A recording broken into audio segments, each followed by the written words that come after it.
moi je vais vous faire une présentation un peu qui va dénoter avec les précédentes parce que je ne vais pas du tout vous parler ni d'oxydabilité, ni d'oxygène, ni de dissolution d'oxygène, mais plutôt de la typicité des vins de Bordeaux lorsqu'on réussit à gérer ce fameux oxygène et que l'on obtient un vieillissement qualitatif.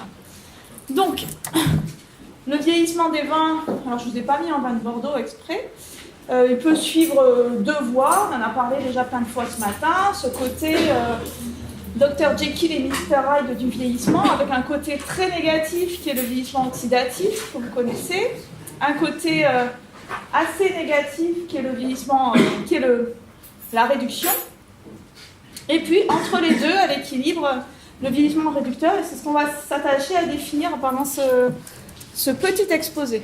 Donc l'oxydation, vous la connaissez aussi bien que moi, c'est un défaut, donc elle se définit par la disparition du fruit, et moi je tiens à cette définition-là, qui est de dire que tout défaut, c'est avant tout la disparition du fruit. Donc toute qualité, c'est la pérennité de ce caractère fruité.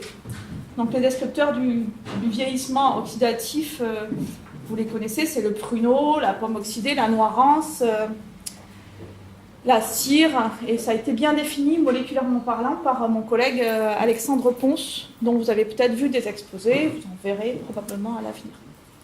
La réduction à l'inverse, c'est aussi un défaut majeur, certes parfois réversible, qui est souvent le fruit de mésutilisation et d'erreurs énologiques, comme l'utilisation de certains pesticides, une mauvaise gestion du SO2, des moments de sulfitage, une mauvaise gestion de la turbidité.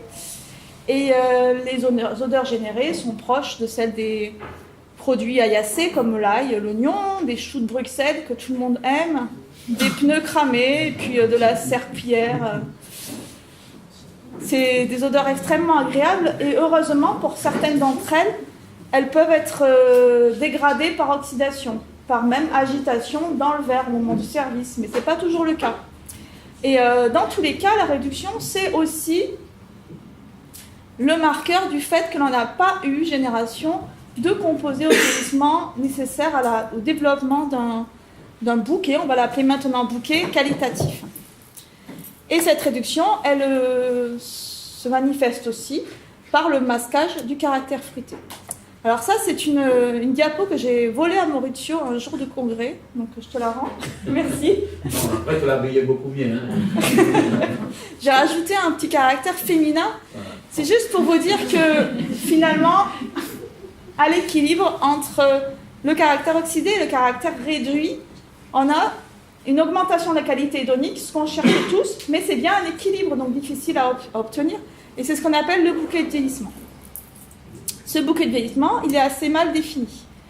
Il est polymorphe, il peut être un bouquet extrêmement complexe, composé de plein d'arômes différents, ou de seulement 2 ou 3 arômes, beaucoup plus simples.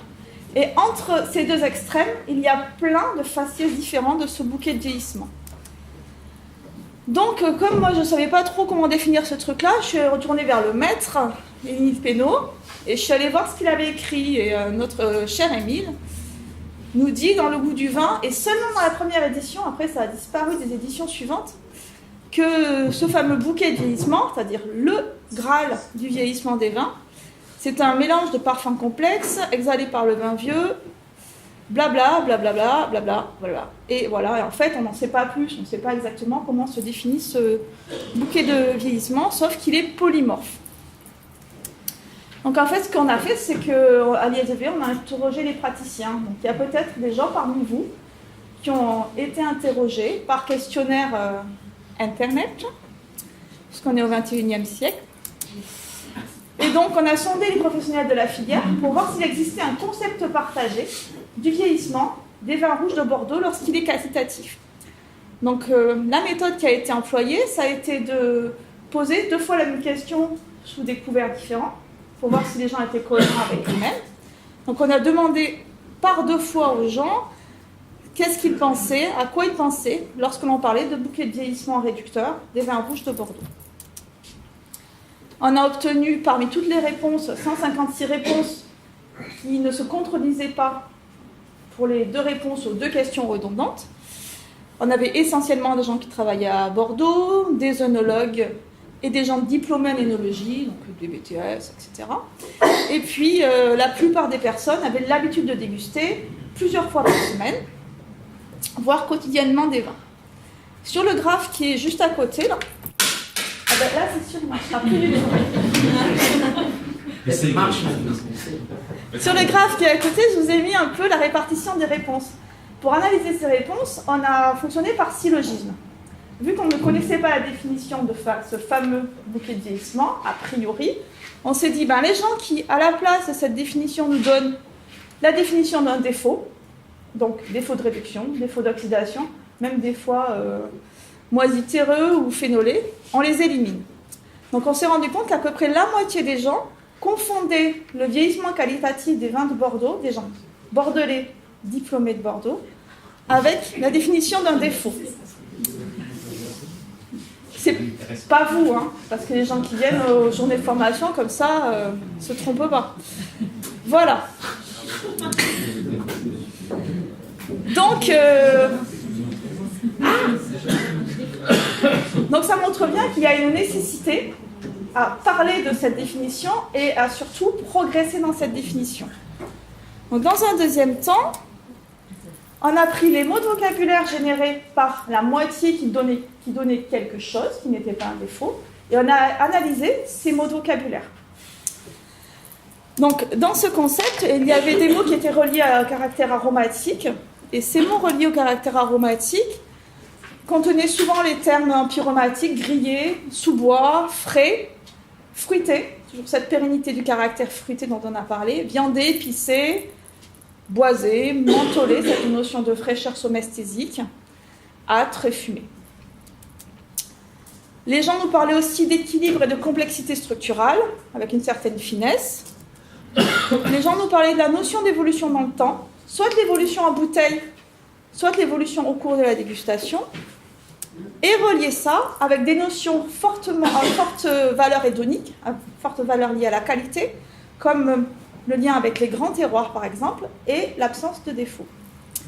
Et surtout, c'est peut-être un peu pour ça que je suis là, ce concept de bouquet de vieillissement réducteur est toujours relié à un bon choix de bouchage, par exemple, une bonne gestion de l'oxygène, on a vu ce matin que ça veut dire on ne sait pas quoi, mais une gestion adaptée de l'oxygène et des bonnes conditions de conservation, ça veut dire des conditions optimales de conservation en termes de température, en termes de perméabilité de l'oxygène. Donc, à partir de cette base-là, on s'est demandé si ces concepts de vocabulaire pouvaient être reliés à la description de vin. Donc, ce qu'on a fait, c'est qu'on a réuni une bande de dégustateurs expérimentés et principalement des vinificateurs expérimentés. Donc, souvent, derrière le mot expérimenté, il y avait relativement âgé. On a pris des gens qui étaient... Il n'y en a pas. C'est bon On a pris des gens qui avaient une grande expérience des vins vieux à Bordeaux. Quelques chercheurs. Et donc, on leur a proposé à ces gens-là de déguster des vins dont aucun n'était oxydé. Il y avait quelques vins avec un peu de TCA, un peu de phénol, mais bon, on a fait comme si on ne le sentait pas. Donc aucun n'était oxydé, et c'était des vins vieux compris d'âge de millésime compris entre 1995 et 2004. Et ensuite, on leur a demandé d'évaluer la typicité bouquet de ces vins. Et puis ensuite, on leur a demandé de générer à nouveau du vocabulaire à partir de la dégustation de ces vins. Donc là, on ne travaille plus seulement dans notre cerveau, on travaille en face du produit. Donc voilà les résultats assez rapidement. Donc on s'est rendu compte que ces dégustateurs-là s'accordaient sur la notion de typicité de vieillissement qualitatif des vins de Bordeaux. Ils ont généré 490 mots de vocabulaire pour décrire ces vins. Et parmi ces 452 mots, 100 seulement étaient différents. C'est-à-dire qu'il y a des mots qui revenaient, et soit ils revenaient chez la même personne, soit ils étaient partagés par les dégustateurs. Donc on a pris toutes ces données-là,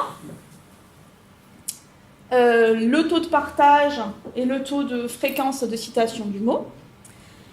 Parmi ces mots, vous avez tous ceux qui sont dans le nuage de mots qui est là-dessous, et en particulier, vous voyez ressortir du nuage de mots des termes comme sous-boire, église, griller, épicé, qui ressortaient déjà dans le questionnaire de tout à l'heure d'ailleurs.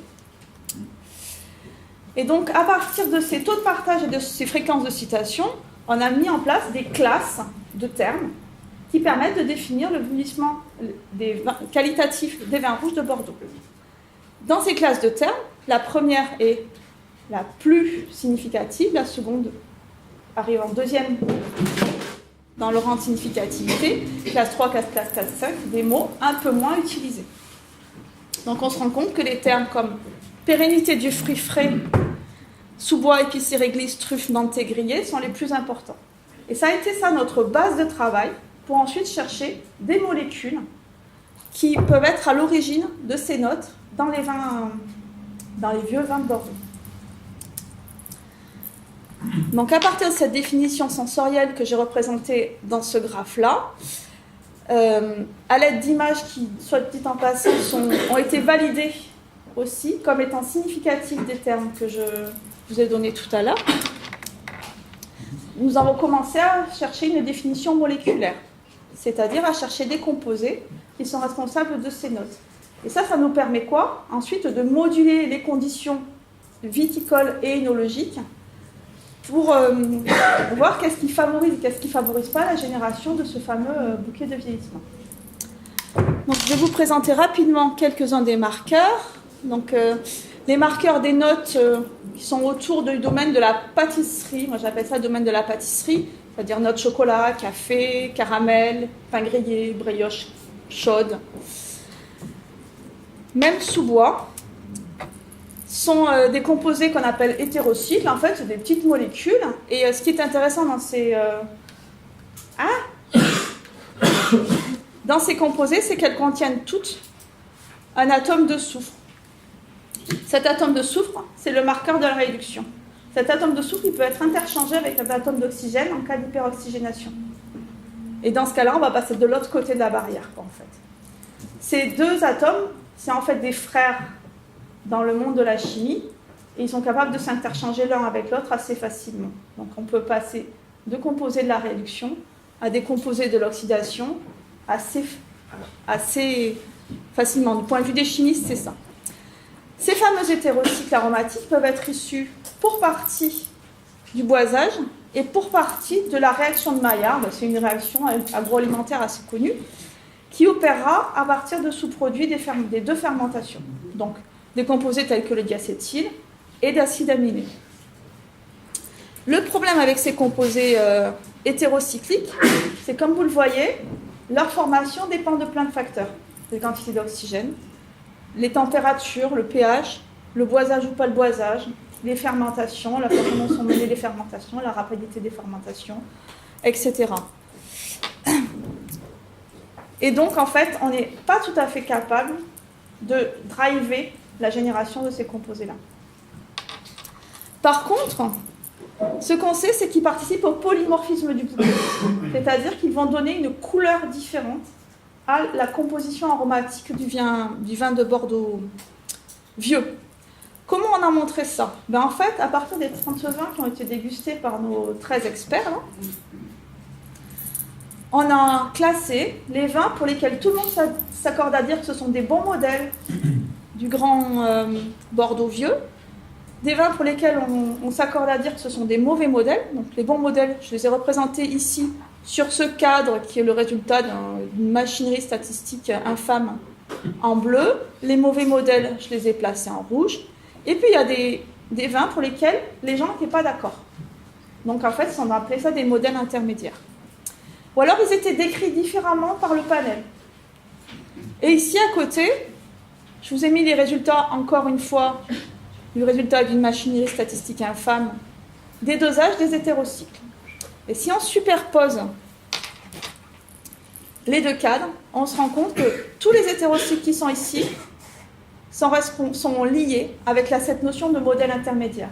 Donc ces composés sont bien liés au polymorphisme du caractère qualitatif du Bordeaux rouge vieux. Voilà pour les hétérocycles. Et comme je vous le disais tout à l'heure, ces composés ont des origines et des origines diverses. Et en fait, on ne sait pas encore, donc vous reviendrez peut-être l'année prochaine, pour que je vous en dise plus là-dessus, quels sont les paramètres énologiques qui vont vraiment impacter la formation de ces composés, si ce n'est que des pH faibles et des fermentations rapides et totales permettent d'avoir plus d'acide aminé et donc une meilleure génération de ces composés-là. On va parler maintenant de la note de tabac, fumé et dans une moindre mesure épicée que l'on peut trouver dans ces vieux vins rouges de Bordeaux et qui caractérisent souvent leur grande qualité. Je vous ai mis une diapo avec plein de molécules parce que je me suis dit que ça allait vous faire plaisir. Donc ça, c'est les travaux d'un doctorant qui était au laboratoire il y a peu de temps, qui s'appelle toujours d'ailleurs, Davide Slagenhoff, qui est lui aussi italien. Et ce garçon a mis en évidence le fait que, à partir du bois de chêne, mais aussi à partir de l'arbre de raisin, on pouvait trouver des précurseurs de composés qui s'appellent des mégastigmatriénones. Ça ne va rien vous dire, jusqu'à ce que je vous dise qu'en fait, le nom trivial de ces composés, c'est les tabanones. Et en fait, ces composés-là ont tous des odeurs assez élégantes de tabac froid, de tabac blond, de boîte à cigares et parfois de fumée, mais assez qualitatif, pas la laine du fumeur le lendemain de soirée. Qualitatif, vous voyez. Ça, donc, ces fameuses tabanones, on est aujourd'hui capable de les doser dans les vins. Et dans les alcools d'ailleurs aussi. Et donc tout ce qu'on sait sur ces composés, c'est qu'ils s'accumulent au cours du temps. Alors ici sur le graphe, je vous ai présenté les teneurs en tabanone divisées par un marqueur de boisage qui est la whisky lactone pour s'affranchir des différences de boisage entre les vins. On a dosé ces composés dans nos fameux 30 vins plus ou moins vieux, issus de l'ensemble des régions autour de Bordeaux. Et on s'est rendu bien compte que ce sont des marqueurs de vieillissement et de vieillissement qualitatif. Alors, qu'est-ce qu'on a fait aussi? On est allé voir si certains paramètres viticoles pouvaient impacter les teneurs en tabanone des vins vieux. Donc, on a eu la chance de pouvoir récupérer des vins microvinifiés qui avaient entre 5 et... Ouais, il y a un truc qui couine. L'arsène, non? Ouais. C'est quoi? Je sais pas. C'est l'extérieur? Bon, on reprend... C'est une arme d'incendie, en fait. Merci d'avoir réagi. C'est le tabac qui fait ça. Donc, on a eu la chance de récupérer des vins qui avaient entre 5 et 20 ans. Je vous dis n'importe quoi. Entre 10 et 20 ans, microvinifiés à partir de raisins caractérisés du point de vue du statut hydrique et du statut azoté. Et ensuite, donc on a classé les raisins en fonction de leur statut hydrique.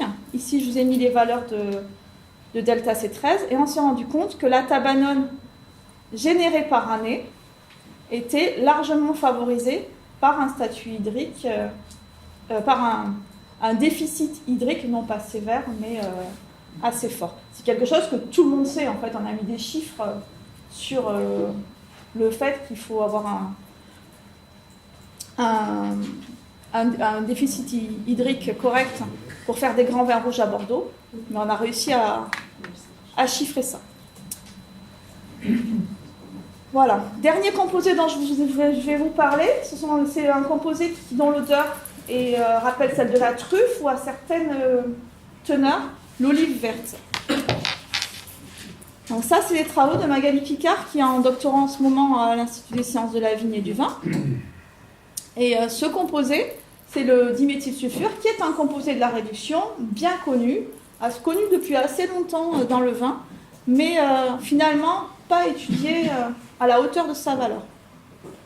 Ce composé, ici je vous ai mis, les résultats sont dosage sur une verticale de 15 ans dans des vins de Pessac-Léognan, on voit une corrélation assez hallucinante pour ce cru-là. En fait, c'est un seul cru de Pessac-Léognan entre l'âge et les valeurs en DMS. Il y a des résultats que je ne vous ai pas mis parce qu'ils sont trop récents, mais on a réussi aussi à montrer que la note de typicité rapportée à la concentration en DMS proposait des corrélations de ce même type lorsque l'on propose des vins issus de crus différents et d'âge autour de 15 ans. Voilà, donc c'est bien un composé du vieillissement et c'est bien un composé qui est lié à la typicité des vieux vins rouges de Bordeaux, qualitatif. Et le deuxième avantage de ce composé, c'est que c'est un booster du caractère fruité. Et ça, c'est des travaux qui ont été proposés par Jean-Christophe Barbe à l'ISVV. Je vous ai mis la photo de sa doctorante Georgia Litra qui est là, qui a mené ces travaux-là, et de Sophie Tempère qui l'a accompagnée. Donc, ces deux filles-là ont réussi à montrer que si on rajoute du DMS dans ce qu'on appelle la fraction fruitée, c'est-à-dire qu'on est capable d'extraire les composés à odeur fruitée d'un vin, de remettre ça dans une solution, et on rajoute ou pas du DMS. Et ensuite, on mesure le seuil de perception des gens, c'est-à-dire on mesure à partir de quelle concentration on est capable de différencier la matrice dans laquelle on a rajouté la fraction fruitée ou la fraction fruitée plus le DMS. Et on se rend compte qu'un ajout de 5 microgrammes par litre de DMS permet de diviser par 3 la perception de la fraction fruitée. Ça veut dire que si même cette odeur fruitée diminue avec le temps, si le DMS augmente, on va avoir une pérennité de cette fraîcheur. Et c'est bien la pérennité de cette fraîcheur fruitée qui est le marqueur de la qualité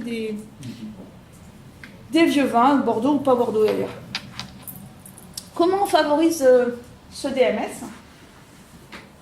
Alors, toujours avec ces histoires de vins microvinifiés vieux issus de raisins caractérisés en termes de statut hydrique et de statut azoté, on a réussi à montrer que des teneurs en azote assimilables naturelles dans les raisins supérieurs à 250 mg par litre permettaient de favoriser le DMS révélé au vieillissement, pas dans le vin jeune.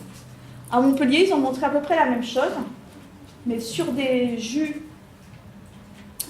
jeunes, parce qu'eux, ils sont capables de voir dans l'avenir et de doser le DMS potentiel qui sera révélé au vieillissement. Voilà. Donc si on résume sur cette définition du bouquet de vieillissement, donc on a réussi à montrer que certains hétérocycles qui sont décomposés de la réduction participent au polymorphisme du bouquet, que le DMS est essentiellement lié au statut azoté, que c'est un composé de la réduction, que ces tabanones qui sont aussi décomposés de la réduction dépendent du statut hydrique. Et on a aussi fait un travail sur les esters et leur pérennité dans le temps et leur lien avec la façon dont sont menées les fermentations. Et pour en savoir plus sur ce sujet, je vous invite à venir à l'ISVV le 18 décembre à 9h pile pour écouter une thèse qui portera essentiellement sur ce sujet. Il n'y aura pas de thèse café, par contre. Et tous ces composés-là, même s'ils sont potentiellement présents dans le vin jeune, il ne faut pas oublier que c'est finalement la gestion de l'oxydation qui va leur permettre de se révéler ou de ne pas se révéler au vieillissement. Donc ce sont des conditions nécessaires, mais pas suffisantes pour qu'ils apparaissent dans le vin vieux. Vous remarquerez qu'il nous reste des composés à étudier. On cherche des étudiants, des financements, du temps pour travailler dessus. Voilà.